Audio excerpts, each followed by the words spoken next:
It's the radio guy, Mike Prince, and welcome again to a very special session here at the Open Mic Broadcast Network. Of course, you that are aware of the Southwestern Athletic Conference and March Madness just completed the SWAC tournament from Birmingham, Alabama, and I am fortunate and blessed to have on the line with us right now none other than the guru himself, Coach Van Pettaway. Coach, how you doing today, sir?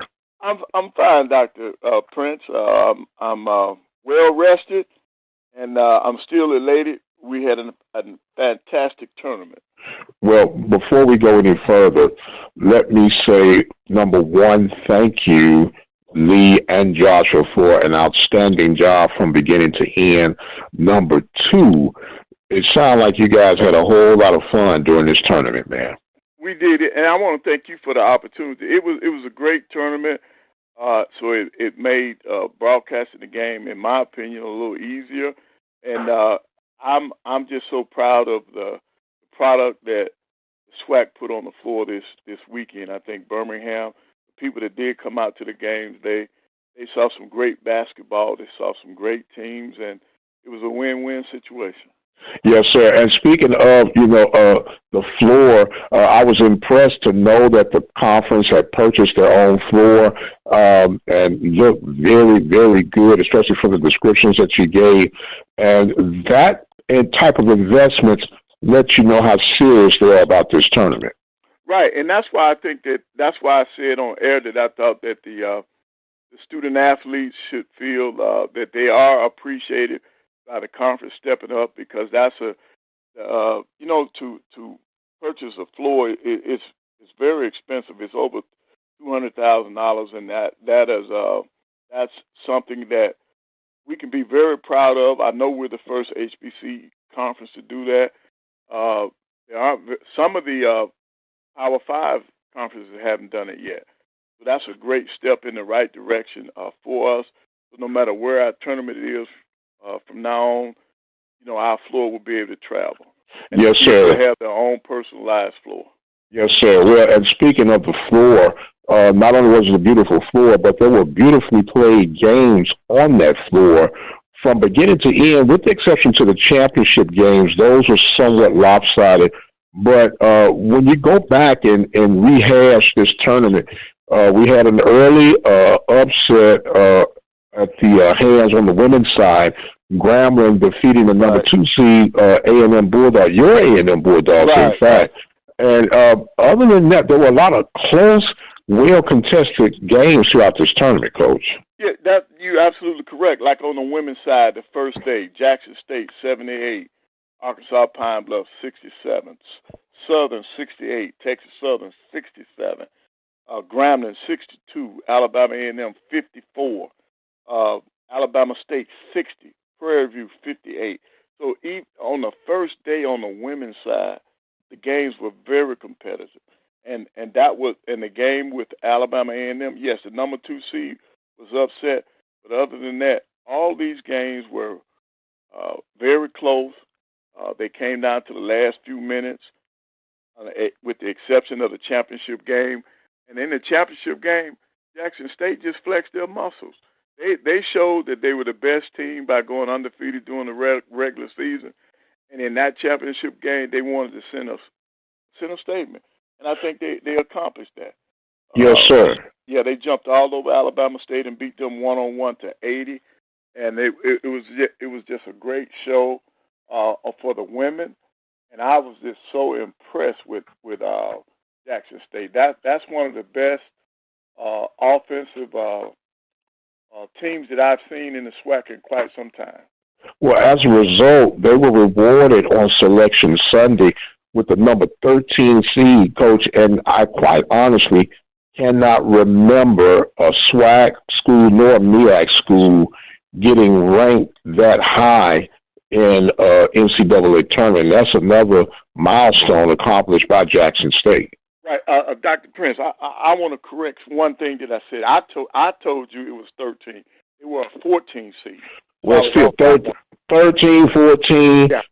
They still are higher ranked seed than I can recall. Now, you've been doing this a lot longer than I have, But is that still safe to be Yeah, walk around you're correct in that. Yeah, that's the highest seed that we've had, and they have an outstanding team.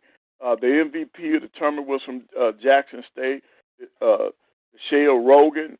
She is an exceptional guard, and then of course the lady in the middle who I think we're going to see in the WNBA, or I know for a fact this young lady will be playing for money in the near future. That's Amisha Williams Holiday, the player of the year for the SWAC on the women's side, and she was all tournament for Jackson State along with Maya Crump.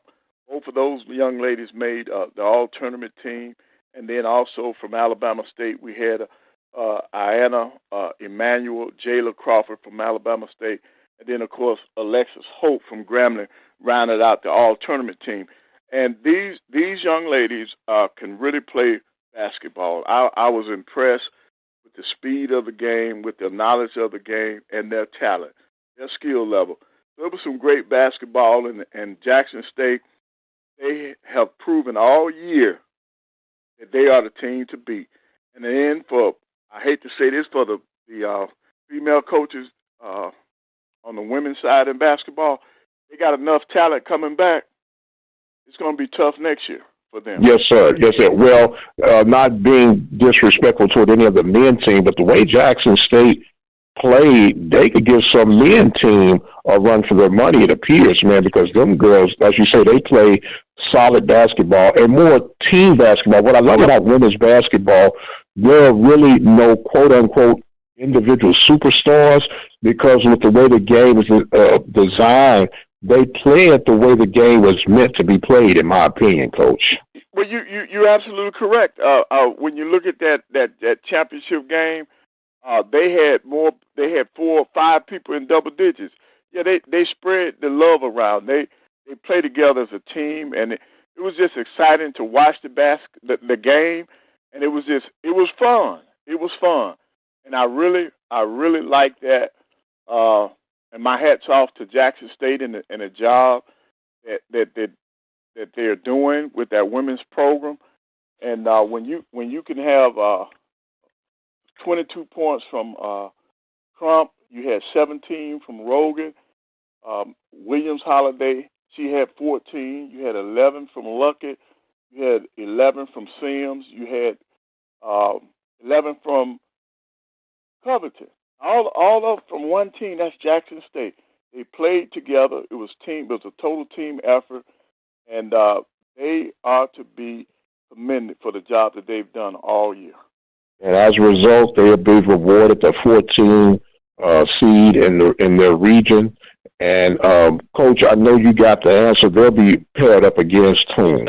LSU. They got LSU in Spokane. They're in the Spokane region, so they'll get to travel. They'll go out, and they got LSU on Saturday.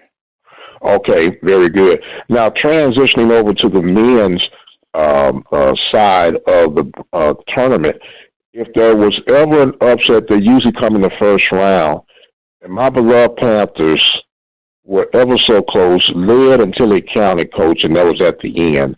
And in my humble opinion, they gave that one away, the one that got away. In retrospect, although Alcorn was the top seed coming into the tournament, in my opinion, they played a little flat throughout the tournament. And do you see that the same way, or am I just kind of being lopsided because it was my Panthers involved? No. You hit the nail right on the head. Alcorn, even though they made it to the championship game, they were flat from day one. I mean, when their first game, they beat Prairie View. They had to come from behind to beat the Panthers. They ended up winning the game 64-63. That game was in flux and in doubt until the last minute. So they came out flat. And also also you had first day close games all the way around. Alabama A&M beat Florida A&M 61-56. Texas Southern beat Jackson State 54-50. And then Grambling beat Southern 60-58. These were all close ball games, and the men's tournament got off to a great start, just like the women's tournament, with all exciting basketball games. And then, of course, Alcorn State beat A&M in the semifinal, 69-64. TSU pulled away from Grambling and beat them 73-54. And then, of course, in that championship game, Texas Southern, who had lost to Grambling twice during the regular season, I predicted this early on Saturday morning.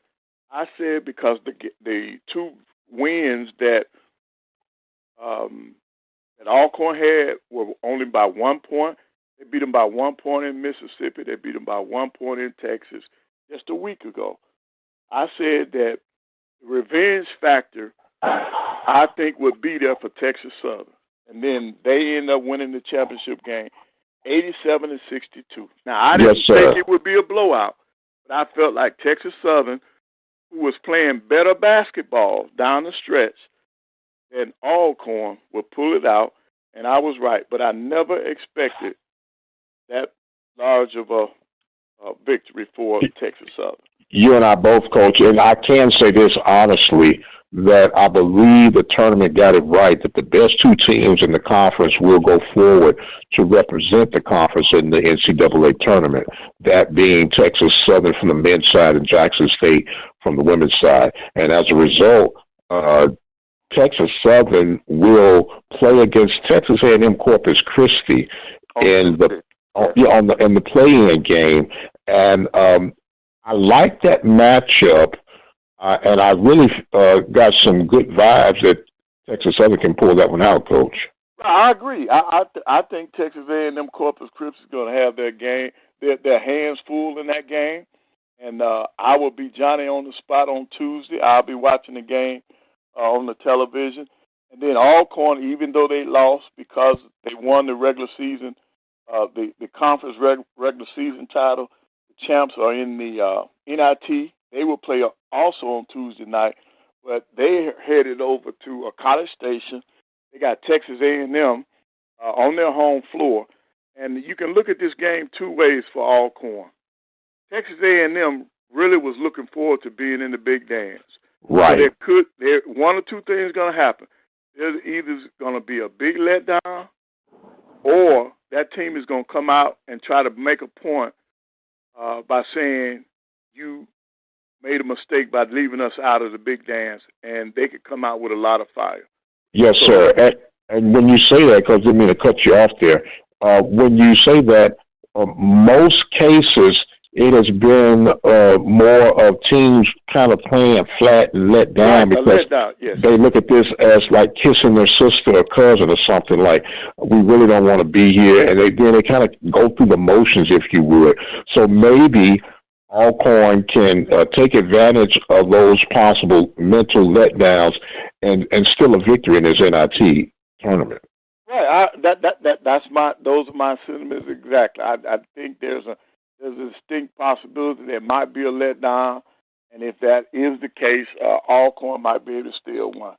Yes, sir. And we also have another SWAC team that will be in tournament play, that of the CIT, and that is the Southern Jaguars. Now, I know you got a personal connection with that, and if you don't mind, Coach, kind of elaborate on how they were determined to represent the conference and how it all sorts out. Well, the invitation was, we knew going into the SWAC tournament that if they could at least pick up one win, that they would be eligible for the CIT, and we picked. Invitation was extended to them after their loss in the tournament, and the brackets are being set up this morning. They're still not complete yet, but Texas Southern has been given Southern has been given an invitation. They're playing the CIT. There are 32 teams in this tournament. They have a great chance of hosting, because I really fought for them, because they were one of the top draws in the SWAC this year. Their home games they had over 7,000 people when they played Grambling at their place. And so with their home attendance numbers, they have a very good chance of hosting the first round game. So, and that would be a first for one of the SWAC schools. I've been with the CIT for over 20 years now, and they do a very good job of providing opportunities for HBCUs. There's never been a tournament since I've been associated with them that did not involve a HBCU. Yes, sir. Now, Mr. Dwyer does an outstanding job as far as keeping the HBCU involvement and flavor in that CIT tournament. Yeah, you're absolutely correct. He's always done that. He started out by just recognizing the HBCU coaches and the jobs that they've done over the years. There are annual awards given out each year that are in some of the HBCU coaches' names. Like you got Big House Games, you got Ben Joe. There are several awards named after black head coaches, and Joe does a great job. He's not a person that sits on his hands. He promotes the game of basketball, and he really looks out for the little guys, the mid-majors, the HBCUs. That's his thing. Yes, sir. Well, it's some exciting basketball to be played on all levels with the SWAC schools being involved, and it's an exciting time of the year. And speaking of some exciting time of the year, Coach, there's some basketball news coming by way of Itta Bena, Mississippi, that Coach Lindsey Hunter is officially done at Delta State, or should I say Mississippi Valley. Do you have any respond to that? Well, yes, I was shocked when he didn't finish out the season. He did not coach in the last 3 basketball games. A familiar face took over that program on an interim basis, and that was George Ivory. He coached the last 3 games, and while Coach Hunter was on administrative leave, and then he ended up resigning on Saturday. So there's going to be a lot of movement around the SWAC. Well, some movement, not a lot. Jackson State is they're holding their press conference this morning, and it's no secret. Mo Williams will be named their head coach. He resigned from Alabama State last week after that his last home game, and he'll be named Jackson State's head coach this morning at a press conference. And so we do know that there are at least 2 openings in the SWAC. Yes, sir. Now, when you look at that Mo Williams move, and we'll get back to Lindsey Hunter in just a moment, but when you look at that Mo Williams move, is that somewhat surprising? He didn't have the expected success at Alabama State, and now you're transitioning. It's almost like you're doing a level transition, and it's not up or down to go to Jackson State. How do you see that move being made? Well, that's him coming home. That's Mo Williams coming home. You know, he's from Jackson, Mississippi. He has a great relationship with Ashley Robertson. If I'm not mistaken, they were teammates. So he's coming home, and they think that with him being home, he would have an opportunity to recruit the state of Mississippi, which has some outstanding athletes. So this is a move that they're hoping. They're looking at. You got a former NFL coach. Now you got a former NBA player that as the basketball coach. So Jackson State is they're trying to think outside the box, and they're just bringing one of their star players from Jackson, Mississippi. They're just bringing him home. Okay, and in the case of Hunter, who also spent some time at Jackson State, he took, I said, the consolation prize of going to Mississippi Valley. And when I saw his overall record, Coach, I was somewhat surprised. 7 wins and 72 losses while the head coach at Mississippi Valley. And it blew the socks right off of my feet. I was like, wow. I didn't realize the wins were that far and few in between. When you look at that Lindsey Hunter project, I should say, from Itta Bena, according to the record, you would have to say it was a failed project. But do you see any good that came out of the Hunter era at Mississippi Valley? Well, other than name recognition and getting Mississippi Valley's name out there, that's one of the positives that you can take from that. But on the actual, I know for their fans and everybody that's associated with Mississippi Valley, they cannot be pleased with the record. But all that does, it just shows just because you play in the NBA, that doesn't make you a great coach now. And then, but in his defense now, there are a lot of things that are desired at Mississippi Valley in order for their athletic programs to be successful. Yes, sir. You got to look at it now. It's not just basketball that's suffering at Mississippi Valley. And then they don't want to make the hard decision. But if I were in power at Mississippi Valley, I would recommend that they, because of the budget constraints, that they drop to either Division II or NAIA. Okay. But they don't want to hear that. I mean, that's not what they want to hear. It's prestigious to be a part of the SWAC, but at what expense? Your athletes are not being successful in hardly any of your sports, and it's because of the finances. You don't have enough in your coffers to really run a Division I program. Yes, sir. Well, there are a lot of moving parts right now. We talked about Hunter ending his days at Valley, but the athletic director, Dianthea Ford Key, is on the way out now. What an interesting twist that I somewhat start kicking the can down the road on. George Ivory, who is a Mississippi Valley grad, he came in as interim basis. What would be the possibilities, knowing the restriction of the budget, that they possibly do a 2-for-1 and make Ivory the AD/head basketball coach to somewhat save toward their budget and still try to move forward? Do you think that's even a remote chance of happening? Well, that would be a good idea if they're forward thinking and they're really looking out for that program. That would be an awesome idea. It's a person that's already familiar with what's going on there. He was a great player there. He was already employed at the university this past year, so he's already there, and it would make sense to make that move. And I guarantee you, I know for a fact he probably would take at least a basketball job if it were offered to him. Yes, sir. He's already there. He was only removed from coaching for 1 year, and it would be the right thing to do.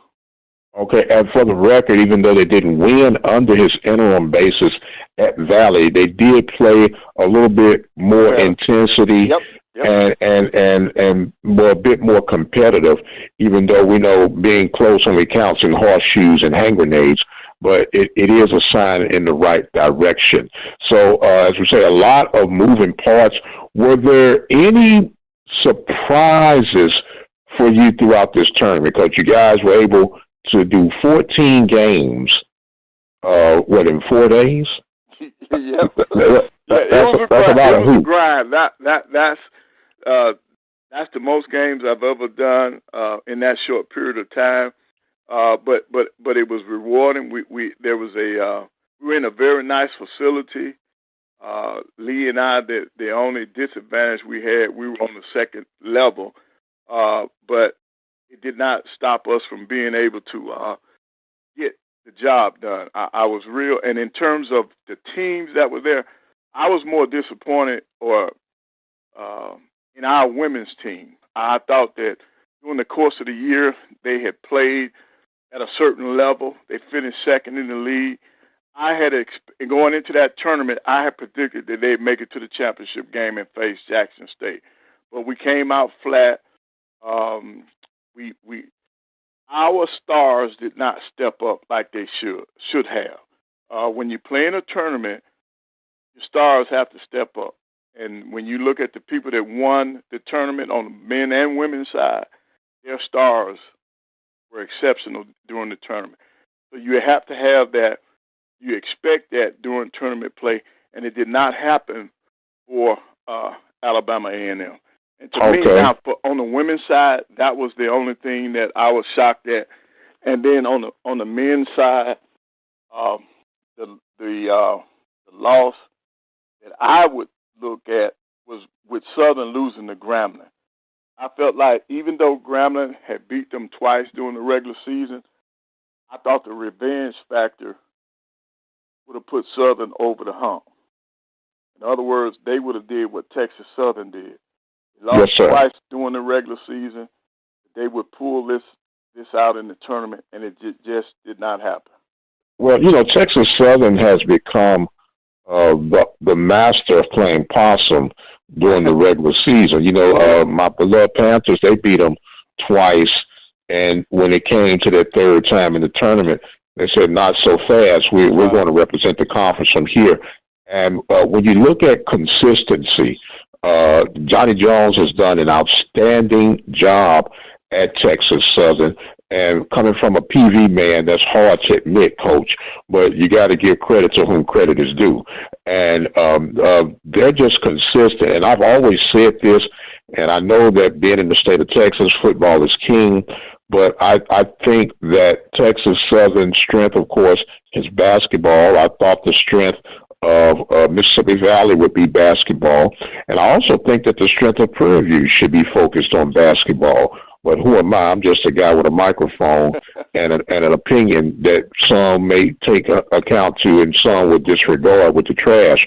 But when you look at these SWAC programs, is there any other program that stands out to you that basketball should be their main focus? Any program? No, not. Well. No, I think we got it right. The schools that are dominant in football, I think they're dominant for a reason. That's where the resources are funneled, and I think you're on course. Like if we were to go down the list, Alcorn, they had a great year in basketball, but that's a football school. You look at Florida A&M, they had a decent season. Their men were fourth. That's a football school. Alabama A&M now, that's a football school. Texas Southern is the only program on the men's side now that I think should be looked at as a basketball school. Jackson State, that's a football school for men on the men's side. Southern is a football school. And then, of course, we know Grambling is a football school. Now, on the women's side, it's different. You got to give Jackson State their props. They're one of the outstanding teams, period. No matter what, forget HBCU. They're one of the best women's teams. And I told them on air, I said, if they get the right draw, they're going to upset some people. See, I wish they had been given a play-in game, to be honest. Okay. Because, I wanted them to play to their first game to be against a team that was similar to them in terms of budget. Right. You're getting ready to go up against LSU, and who just spent, $3 million a year on their coach to get her to leave Baylor to come to LSU. Right. She let me tell you something now. That woman, once she found out she was playing Jackson State, she's going to make sure that Jackson State does not come in there and beat them. Right. She's got to. Her reputation as a coach, as a national championship coaching coach, is on the line. Well, I was going to say the way they respond in Baton Rouge, they might have ask her to pack if she loses against Jackson State. Right. That's what I'm saying. So that was even though I told you that they're a higher seed, the highest seed that the SWAC has seen, they still drew the wrong opponent. Mm-hmm. Yeah, they drew the wrong opponent from the SEC. I wish they had drawn somebody from a mid-major, and that would probably put them in a play-in game. And had they been in the play-in game, I would pick Jackson State outright. Okay. Well, the games are determined on the court, and it will be getting started up real soon. And it's always, exciting. You never know how these things can come out. Of course, anytime there's a SWAC, MEAC school involved, we're pulling for them. And if the wind, even though they're indoor games, blow in the right direction and the the goal might be a hard goal or a soft goal, where the bounces will fall just right for the HBCU schools. We can pull some victories out early in this tournament. Well, yes, that is the goal. All the coaches from the HBCUs, they're going to put their all into it. Yes, Coach sir. Jackson State, she doesn't care that she drew LSU. Right. Her and her staff are going to go out there and put together a game plan. They're going to break down the film like they've done all year. They're going to come up with a game plan, and they're going to go out and attempt and execute that game plan. Yes, sir. It's left up to Holiday, Williams, Holiday, Crump, and the rest of that crew to get it done on the floor. And they're going to go out and play. I'm so proud of Jackson State. I'm proud of Texas Southern. I'm proud of Southern. I'm proud of Alcorn. I'm proud of the teams from the SWAC that will be representing us. And I have nothing but good things to say about all of them. Absolutely. I'm gonna throw a sarcastic comment, and I'll ask you one final question. And they better have the meals better for the women this year at the tournament. Well, you know what I mean? Not only the meal, then the weight rooms too. Yes, sir. Yes, sir. Now, Coach, with the year that Alcorn had under the leadership of Coach Landon Bussey, he accomplished this in year 2. Do you think he has changed and raised the level of expectations for new basketball coaches coming into the conference of expectation? We know the portal was a great key. I know you're not a big fan of the portal, but do you think that ADs will have a shorter leash now? And I'm going to focus on basketball right now because you can turn a program around with 1 or 2 key additions with the help of the portal. Has that expectation of patience been shortened with the success that Bussey has had? Well, I think the patience is going to be shorter now. They're going to look at that now as the bell toss. Say, wait a minute, Bussey turned that program around in 2 years. Well, why aren't we doing better in year 2? Because normally, the normal way was to give a coach a senior class. In other words, 4 years. That's why we always fought for the 4-year contract. You wanted to see progress by that 2nd year. 3rd year, you wanted to be a little higher. 4th year, you want to be in contention for competing for a championship. But now that he's turned that program around in 2 years, they're going to be looking. Other ADs and schools are looking at that. So, well, we want the same results. But now, are they going to provide the same resources? See, like, can you turn Valor around in 2 years? The answer to that is heck no. No, you cannot because they don't have the resources. Okay. Well, I guess the equalizer would be the portal. And I know portal is like a swear word in your presence, Coach, and I don't want to say it too many more times. But does that even change the dynamics of the contract extension, not extension, but that you sign a coach up to? Normally, as you mentioned, it was 4 years, give them a full class. Do you now see 3-year deals being offered with the aid of the portal these days? Well, some of our schools were already doing a 3-year deal as a max anyway. Well, I know Southern was very well known for that. Yeah, they were notorious for that. But really, even with the portal, I still think the number for success on our level should be 4 years. Because now, even with the portal, those kids still have choices now. And if you don't have the facilities and resources, you're not going to be their choice. Yes, sir. So there are plenty of kids in the portal. But if you do not have something to offer those kids, you still will not get the transfers that will make a difference in your program. Yes, sir. Yes, sir. So they have to look at that. Well, there's a lot to be determined in the very near future, and if I know anything, I know the guru is going to be on top of it, like a bloodhound on a scent. Yep. And Coach, we truly appreciate you and everything that you bring to the table. Want to give you an opportunity now to have some closing thoughts and comments, sir, as we wrap this segment up, and the floor is now yours. Okay, well, thank you, Dr. Prince, and I want to start off by saying, continue the work that you're doing. you provided an opportunity for the SWAC fans and people all around the country to hear SWAC basketball, and that is great. And it's not just on the basketball side. You do a lot for women's athletics. I want to encourage you to continue to do the things that you've been doing to help promote HBCUs. And I want to, again, thank you for giving me the opportunity to be a part of it. And I look forward to the future, and I'm here if there's anything that I can do to help to keep this thing going. And I look forward to the future. I think that the fall will be here before we know it, and we'll be looking again to try to figure out which one of us can really pick games. Well, unofficially we ended up in a tie. You understand that, right? But I was teasing myself.